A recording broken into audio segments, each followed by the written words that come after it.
everyone. Welcome back to the Stories of Us podcast. I am your host, Shri Pinreddy. Today I'm here with a very special guest, Akash Singh. He's the founder of the social impact startup known as Energy Innovations. He basically helps temples recycle waste and help prisoners get a livelihood. He's also part of the Lead Young initiative, which promotes change-making through storytelling. Thank you so much, Akash, for being here. Thank you so much for inviting me. So how did your idea of Energy Innovations start? So basically in Energy Innovations, we are giving solution for temple waste management. In India, we have more than 2 million temples and we dump our temple waste into the rivers and into the ponds. That is really harmful for the environment. So what we are doing by collecting it by temples and dump project. So we are collecting the temple waste, we are giving solution for environment. And by collecting the temple waste, we are giving employment to the jail inmates, to the jail prisoners. So in India, more than 67% of jail prisoners, jail inmates are under trial. Means they are not prisoners. They are just under trial, but they are under the bars from last 10 years, 20 years. So what we are doing, we are giving them training how to make a product out of that temple waste. So we started our initiative Energy Innovations before 1.5 years. And right now we have the team of 22 members. Wow, that's really impressive. It's a very innovative solution because you're addressing so many problems with like one initiative. Yeah. So using the recycled waste, what do you guys make?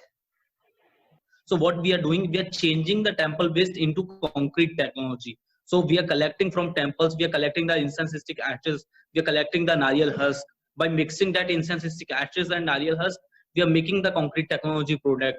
So right now we are making the statues, we are making the sculptures, we are making the crafting items. So in jail, we are training jail inmates how to make craft item from that waste. So we are giving proper training of 1.5 months to the jail prisoners.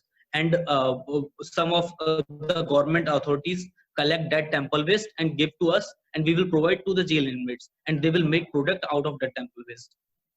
That's really impressive.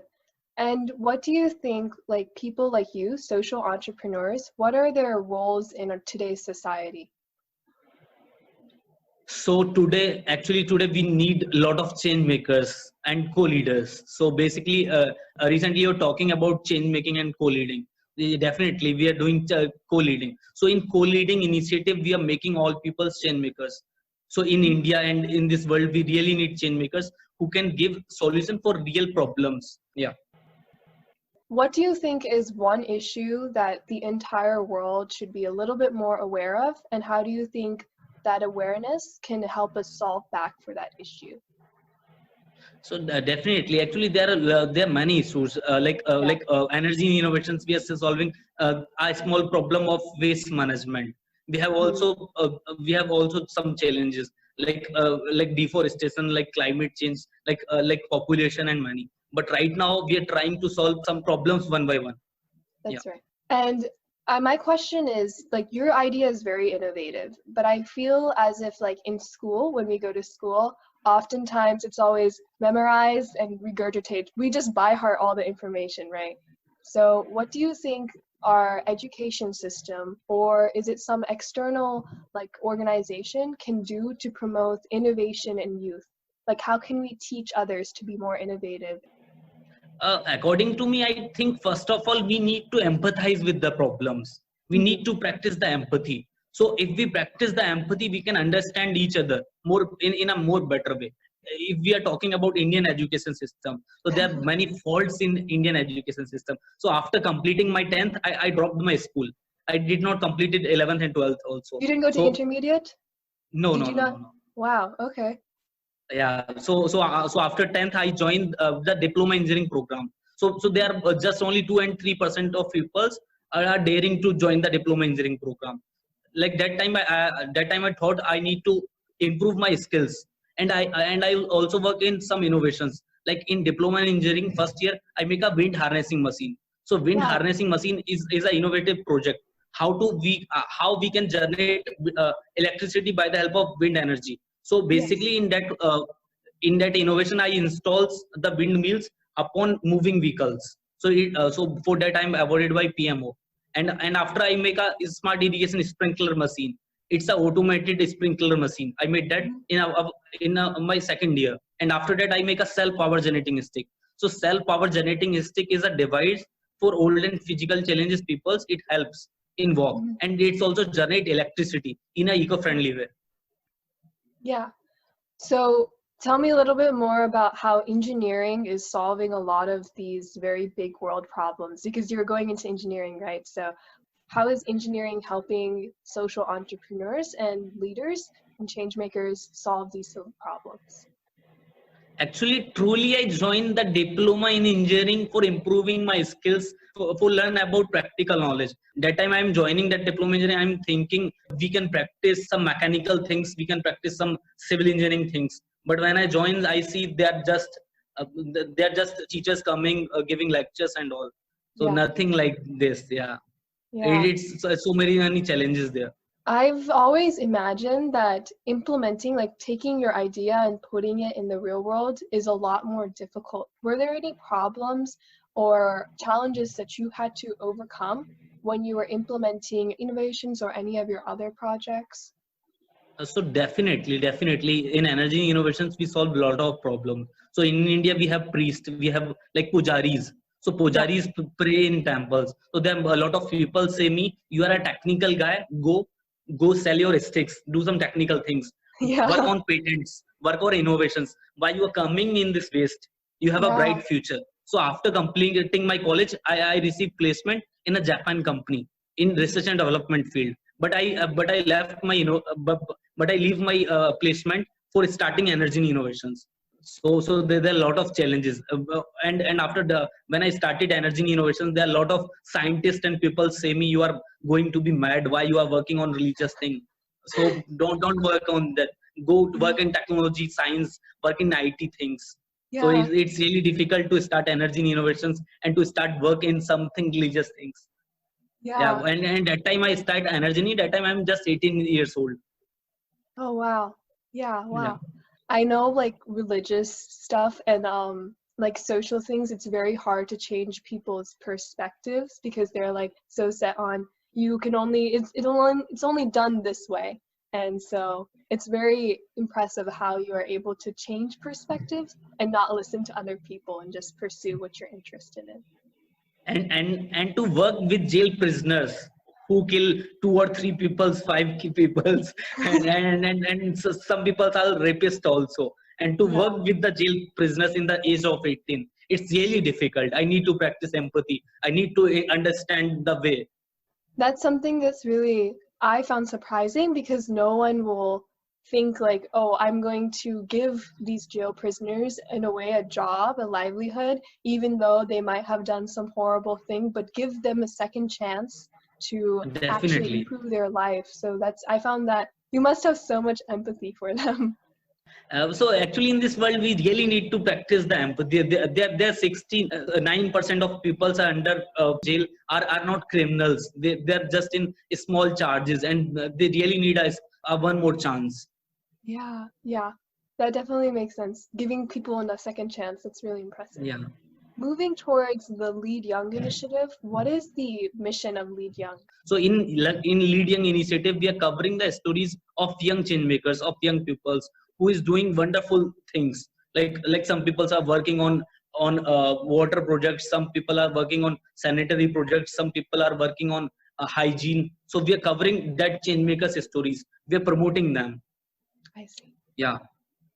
And can you tell me about like a meaningful experience that you had? I know you're also an Ashoka Youth Venturer or something else. What is a meaningful experience that changed your perspective? So definitely in 2019, I am selected for the first global program of Ashoka Young Changemaker. So it's a really grateful experience.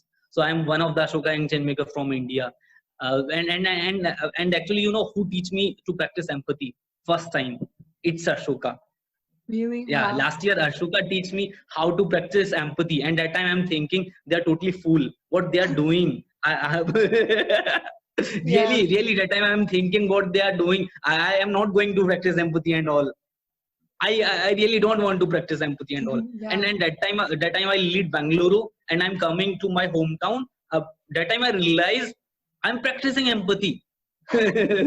so so literally it's a really different experience, and one of the best thing of Ashoka, in Ashoka community, most of people think empathy and understand each other. So we are the co-leaders of Ashoka. We have two things. First, we are running a venture is like energy and innovation. Second, we are the co-leaders. In co-leaders, we are making other people's change makers. Wow, that's really impressive. So you're not only starting something by yourself, but you're also helping others and supporting other people. Definitely, definitely. In the age of 16, I started a science exhibition program in my hometown. So I am from a small village in a West UP. Right now, I'm living in a town which name is Jewar. So in Jewar, I started a festival of innovation, which name is Khoj Kumbh in 2016. So right now, more than 30 schools participate in that program of Khoj Kumbh, and people do innovation. People solve the real time challenges in that festival. So that is the religious festival. So in religious festival, we are doing innovation, science and technology things. Wow. So it's also co-leading part. Yeah. So what do you think are some qualities of a change maker? You obviously talked about empathy. Is there any other qualities a change maker should have? Definitely, definitely. If you are running a venture, you need to work with a team. Like you can't go longer without any team. First of all, you need to be a good leader. You need to empathize with your team. You have you have a very clear vision. You have good network also. Yes. Yeah. And so another thing is, I feel like our generation experiences a lot of pressure because we need to do well in school. We need to make sure we have money once we graduate school. And same time, we need to pursue our passions. So when we feel that pressure, what are some ways that, do you have any suggestions to overcome that pressure and still pursue what we're passionate about? So definitely, when I completed my diploma engineering and I leave the placement from Japan, so my parents are, what the hell you are going to do? so literally, my parents want me to completed more study and to work in a MNC, in a multinational company. And that time I'm thinking I'm going to do this startup, this initiative. And like that time my father is saying, if you really want to do work on this initiative, go and leave the home. And that time literally I'm ready to leave my home. And in that time I'm supported by the central government of India. Like literally I'm thankful I'm selected for that program. So government of India launched an initiative which name is Atal Innovation Mission. So under Atal Innovation Mission, they are selecting the innovators, they are selecting the entrepreneurs for that program. And out of 800 applications, I am selected for that program. And after that, like Atal Innovation Mission, central government of India providing me the co-living, co-working and all type of facilities. So but because of lockdown, the right time now I am in my home, and my parents are again saying me, my parents are again saying me, go study further, do some job and all. But right now we are doing well. Literally, we have the team of 22 members, and all members are under the age of 25, and we are paying the salary to more than 10 members right now. Wow. That's impressive. Congratulations on being selected for that government program. So right now we are covering 154 temples around Delhi NCR in 4 cities: Noida, Ghaziabad, Delhi, and Gurgaon. And right now we are like in jail. We trained 46 jail prisoners, and out of 46 prisoners, 28 prisoners are working outside of jail. So if your life was supposed to be like one message, if you were living and you want to spread one message to the world, what would that message be? So what's the one message? First, like I am living in India, and most of people's here is starting the entrepreneurship for just the name and fame. So start your entrepreneur journey to solve a problem, not just name and fame. Literally in that journey, you will face a lot of ups and downs. So first of all, you need to find a problem and you need a solution, and after do the idea validation, and after start your journey. And you need to self-dependable for starting that journey. And literally, like right now in India and in this world, we need the change makers. We need the entrepreneurs who can who can solve the real-time problems. Not just only talk about that problems. Yeah, and have you seen is that people we also in America also, there's a lot of people that start nonprofit organizations or entrepreneur organizations just so they can write it on a piece of paper and show to their colleges. Have you seen that people who are more genuine, that really want to be change makers, have more successful impact on the world than people who just want to talk about it? So actually there are two type of peoples I see. First, like people literally want to do change making and don't solve the problems, but just for some time. Like they will empathize, they will try to solve the problem, but after some time they will face some difficulties and move on another problem.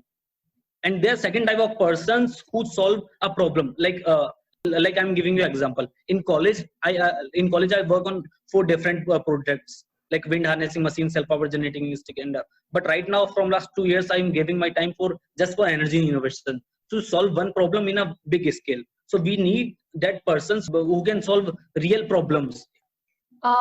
Tell me what's next for you. So are you going to continue pursuing energy and innovations, or are you going to go pursue another venture? So right now, because of lockdown and COVID-19, energy innovations operations are not going continue, but we are waiting like things are normal again, and we will start our operations again. Right now, I am working with my team on India's first blockchain video conferencing application. We are giving alternative solution for Zoom application in India. We are so here we are making India's first blockchain-based video conferencing application, which name is Milte Hain, and we are going to launch it very soon. And I'm also giving my full time on energy innovations, because literally we want to solve this problem in a big scale, not just talk about this. Yes. Good luck with that. Good luck with launching. Thank you. So because of COVID-19 in India, more than 80% of startups don't have money to run. Literally, it's really bad. Yeah, like many MSMEs are going to close, going to shut down. There millions of people are losing their jobs. Oh my God. Yeah, that's also happening here. But because like the unemployment rates and everything have increased dramatically, and our government is giving us some stimulus money for our citizens. But yeah, they've been giving some stimulus money. A lot of people have been losing their jobs. It's just been a really bad time to figure out a solution. But hopefully soon everything will get better. So winding down on my last couple of questions, do you think execution or innovation is more important for any organization you're starting?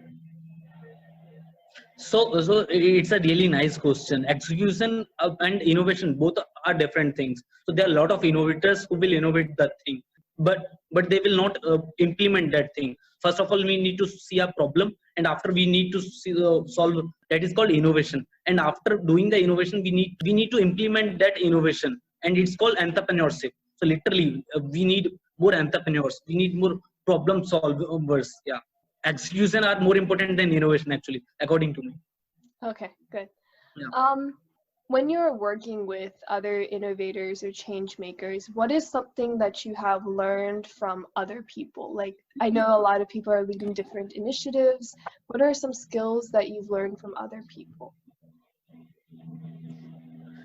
Definitely, I'm just 20 years old and I'm trying to learn from my teammates. I'm trying to learn from my mentors. So in the age of 20, I have a great passion. I have great energy, but I don't have a great experience. So I'm trying to learn from the experienced persons, which is my mentors, which is my teammates, which is from my incubation supports, which is from Ashoka's.